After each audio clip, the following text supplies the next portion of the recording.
ছোট বৌমা পরে খাবে। আমার বউ পরে নাস্তা করবে মানে? মা এসব তুমি কি বলছো? এই বাড়িতে আমার স্বামী একমাত্র ইনকাম করে, আর এতগুলো মানুষ তোমরা বসে বসে খাও। একটা সংসার কিভাবে চলে তোমরা জানো? কত টাকা খরচ হয় প্রত্যেক মাসে তুমি জানো? ভাবি তুমি কি আমাদেরকে খাবার খোটা দিচ্ছ? তুই যদি সেটা বুঝতি তাহলে এতদিন একটা চাকরি ম্যানেজ করে আমার সাথে এই সংসারে হাল। ভাইয়া আমি তো চাকরি খুঁজছি, আমার কপালে তো কোনো চাকরি জুটছে না। শোনো, চাকরি না হাতের মোয়া না, বললেই পাওয়া যাবে।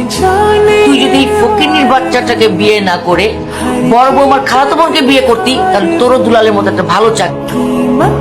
শেফালি গরিব ঘরের মেয়ে, সেটা ঠিক আছে, তোমরা কেউ ওকে অপমান করে কোনো কথা বলো না। তুই একটা গরিব মিসকিন ফকিন্নি মেয়েকে বিয়ে করছিস, মা তো সেটাই বলছি। এখানে অপমান করার কি আছে? আজ থেকে এই বাড়ির সমস্ত কাজ তোমার বউ করবে। আমার বউ এবারে সব কাজ করবে? তোর ভাবি ঠিকই বলছে, সে হচ্ছে বড় লোকের মেয়ে, সে কেন কাজ করবে?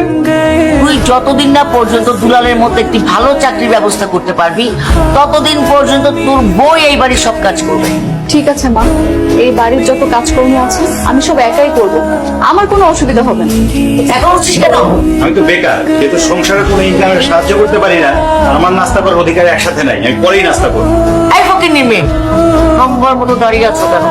বড় বৌমা কি বলেছে? হ্যাঁ, বড় বৌমা বলেছে দুটা ডিম পোস্ট করে আনতে, যাও নিয়ে এসো। ঘরে কি আর কোনো কাজ নেই? এই যে ফকিনীর মেয়ে, এই একটা কাজে সারাদিন লাগাই দিলে আর কি কোনো কাজ নেই? মা, এই বাসার কাজকর্ম তো সব আমি একাই করি। হ্যাঁ, তুমিই তো করবা। কে করবে আর? আমি করবো নাকি আমার বড় লোক বৌমা করবে? আমি তো সেটা বলিনি মা।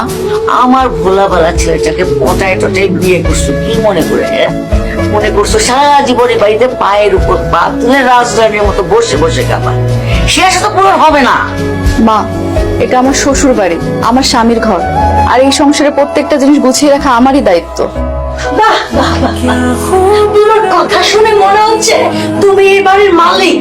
আর একটা কথা কান খুলে শুনে রাখো, এই বাড়ির একটা কানা করেও তুমি পাবে না।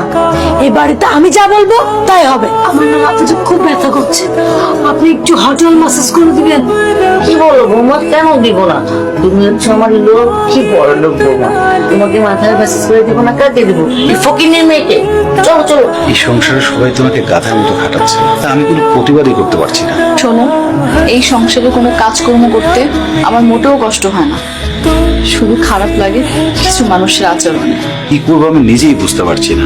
সব জায়গায় শুধু সিভি জমা দিচ্ছি, কিন্তু কোথাও থেকে কোনো রেজাল্ট আসছে না। শোনো, তুমি এভাবে ভেঙে পড়ো না, দেখবে উপরওয়ালা তোমার ভালো কোনো কর্মের ব্যবস্থা করে দেবে।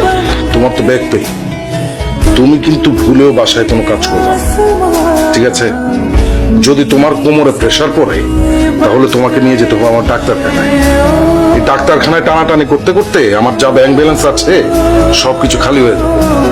আচ্ছা, তুমি কি আমাকে বোকা মেয়ে মনে করেছো? হ্যাঁ, যে আমি বাড়ির সমস্ত কাজ করব? আমি হচ্ছে বড় লোকের মেয়ে। হ্যাঁ, জীবনে এক গ্লাস পানিও নিজে ঢেলে খাইনি। এবারের সমস্ত কাজ তোমার ওই বেকার ছোট ভাই আছে না, তার বউকে দিয়ে করাবো। তুমি আগামীকাল থেকে মাকে দিয়ে বিভিন্ন কাজ করো। তোমার মাকে আমি বসিয়ে বসিয়ে খাওয়াই? চিন না, তাকে আমি বিভিন্ন কৌশলে ছোটখাটো অনেক কাজ করাই। কি ছোটখাটো কাজ করে নিচ্ছ? তুমি মাকে দিয়ে সব ধরনের কাজ করো, আর আমার ব্যস্ততায় মায়ের এই কাজগুলো তোমাকে অনেক হেল্প করবে, তোমার প্রেশার কমিয়ে। তোমার মা বলেই তো আমি তাকে বিভিন্ন রকম ছাড় দিই।